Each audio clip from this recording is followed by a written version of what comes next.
We are looking at Ephesians chapter 6, verse 11 to 12, wherein it talks about the armor of God that has been given to us, standing against the wiles of the devil. What is this?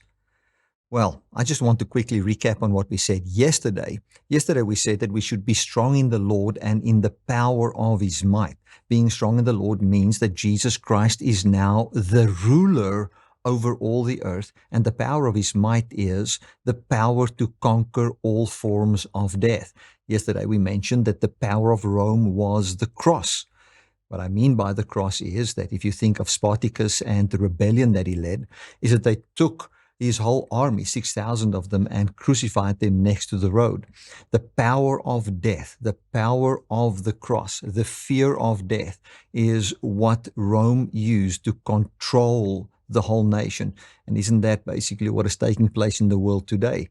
The stronger your army, the more respect. But we find that Jesus Christ as Lord rules over all of that, because even if somebody can threaten you with death, Jesus Christ offers the solution, which is power over death, and that he could be raised from the dead, and that he promises resurrection from the dead.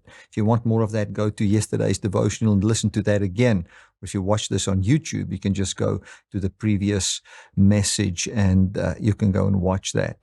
Right. We are looking at wiles of the devil, and I'm reading from Ephesians chapter 6, verse 11 and 12. It says, "Put on the whole armor of God, that you may be able to stand against the wiles of the devil. For we wrestle not against flesh and blood, but against principalities, against powers, against the rulers of darkness of this world, against spiritual wickedness in high places." High places could also mean the following. It means the most sublime stations. Exerting said the following, and this was his opinion about this. He said that he believes that these people that were in high places, these authorities, these rulers, that they were the Jewish leaders of the day, or any leader, as a matter of fact, that would stand against Christianity. So the battle was not between flesh and blood. And what they would have understood by that when Paul wrote to the people in Ephesus was that the battle is not between Jew and Gentile. The battle is not to try and become a Jew. That is not where the battle is. The problem is not the Gentiles. The problem is not the Jews. It's not a nation thing anymore. But the battle that we have now is that there are people that are in the position of authority, and they don't want to see the spreading of Christianity. That they don't want to hear another person is Lord. And this is what Exerting says. He says that he contends that the rabbis and the Jewish rulers are what is intended by Paul when he writes in verse 12 that we wrestle not against flesh and blood, but against principalities and powers and against the rulers of the darkness of this world. He then says, when he talks about this world, that it was referred to in the Old Testament on several places and by the Jews of that day in the way they communicated, that this world that God has created was the Jewish rulership. The Jewish world was what was referred to. And then when it was talking about places in heaven or spiritual places, it was referring to the age that was to come. And what Paul therefore does is he is saying that there are some of these rulers that are now sitting in power, and they are inside the new dispensation, which is the dispensation that has come through Christ, and they are now exerting their power to end the spreading of Christianity. And I think we find that even today. We find in governments and rulers and people that are in high places that they do have an agenda in certain places, definitely, to stop Christianity. And that is what we are against. And our battle against them is not one that's going to be won by guns or armor or any of those kind of things, but that we will be clothed and protected from what they try to do. And that would be through this armor that God has provided for us, which we will look more into tomorrow. Today we are just talking about these powers and principalities and who they are. Now, what he argues is, if you go and look at Acts chapter 4, verse 26, in the prayer that the apostles prayed just after they've had their first encounter with these authorities commanding them not to preach, wherein they've spent the night in jail, they prayed, and then they prayed Psalm 2. And what they say is that the leaders, the rulers, the powers of this world, the kings and the people in authority has now gathered against the Lord. That is what they are saying. And then they are saying, please give that we can preach the gospel with absolute power by you stretching forth your hand to signs, wonders, and miracles. So what Schutgen is saying in his commentary is that the kings of the earth set themselves against the counsel of God, and that this is referred to by the apostles as the rulers of the Jews at that time. When we look at this world, and I think this is what many Christians battle with, is we are looking at authorities and powers that want to get Christianity out.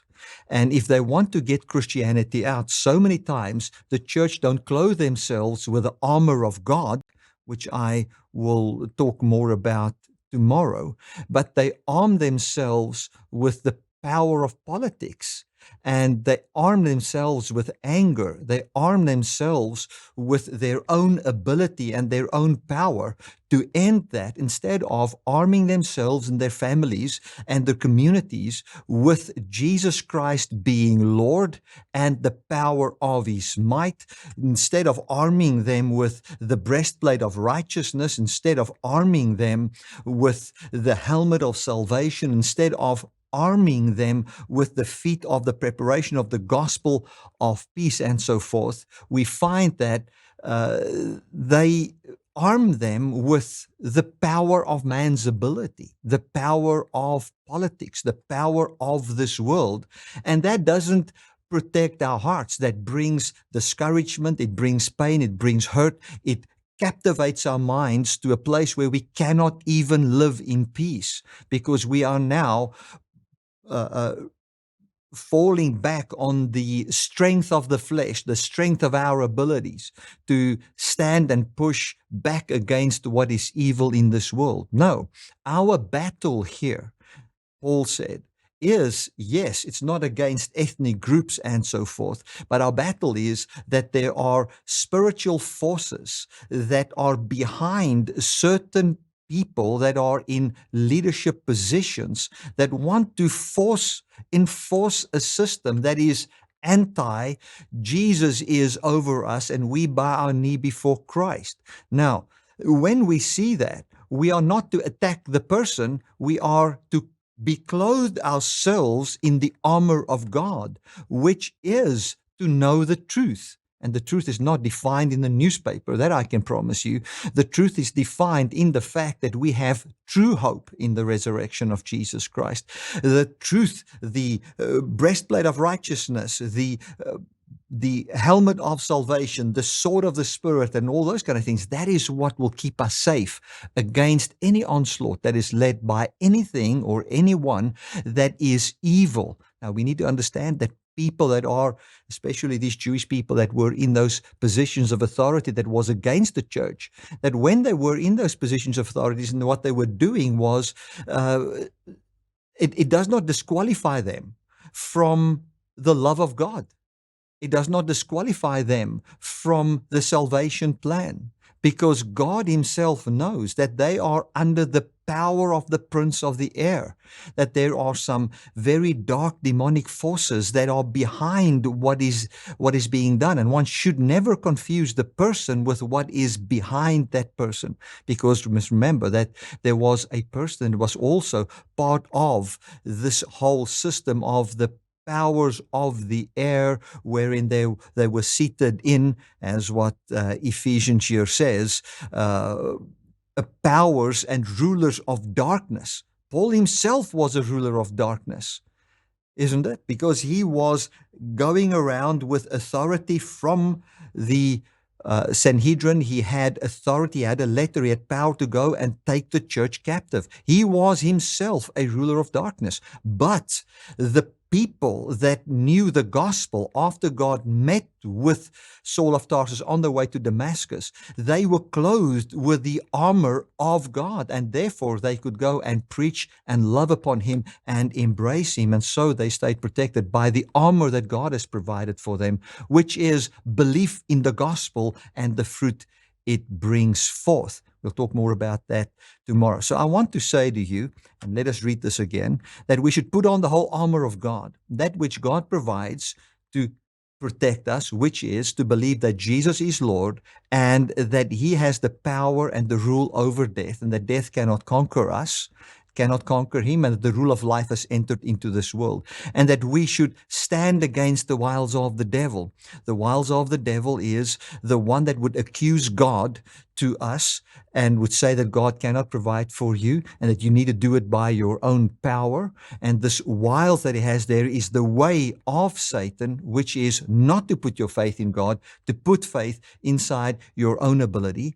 And that is, I found people say that to me, Bertie, there's a time when we are Christians, but we just put the Bible on the shelf for a while and we make sure that we sort out certain situations. That's exactly what he wants. He wants us to rest in our own power and not trust and see what Jesus Christ has done and clothe ourselves in that, saying that is true, real, and genuine, and have a life born from that.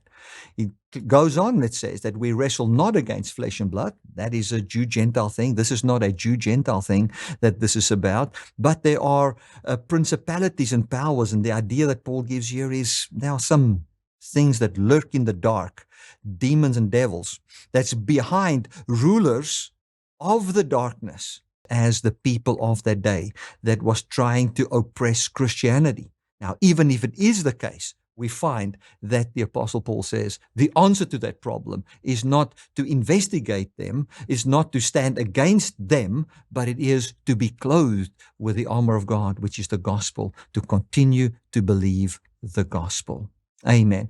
I trust that this has been thought-provoking to you and that it encourages you so that you can know, it doesn't matter what the problem is, the answer is always going to be the gospel and to believe in the gospel of Jesus.